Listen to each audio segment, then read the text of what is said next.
بسم اللہ الرحمن الرحیم۔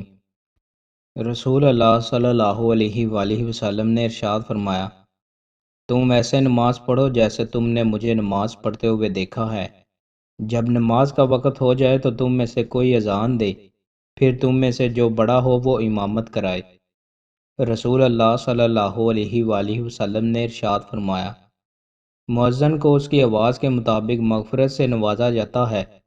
ہر خشک و تر اس کے حق میں گواہی دیتی ہے، اور نماز کے لیے آنے والے شخص کے لیے 25 نمازوں کا ثواب لکھا جاتا ہے، اور اس سے 2 نمازوں کے مابین ہونے والے گناہ معاف کر دیے جاتے ہیں۔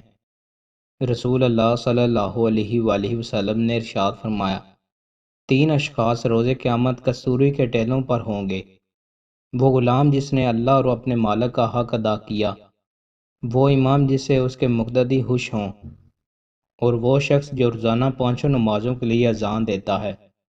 رسول اللہ صلی اللہ علیہ وآلہ وسلم نے ارشاد فرمایا، تیرا رب پہاڑ کی چوٹی پر بکریاں چرانے والے اس شخص سے خوش ہوتا ہے جو نماز کے لیے اذان کہتا ہے اور نماز پڑھتا ہے۔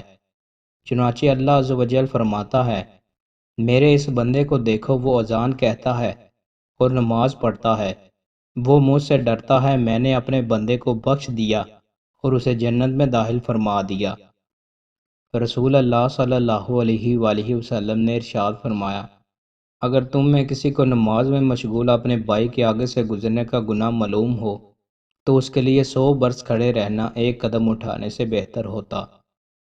دوستوں، مزید اچھی ویڈیوز کے لیے ہمارے چینل کو سبسکرائب لازمی کریں۔ بہت شکریہ۔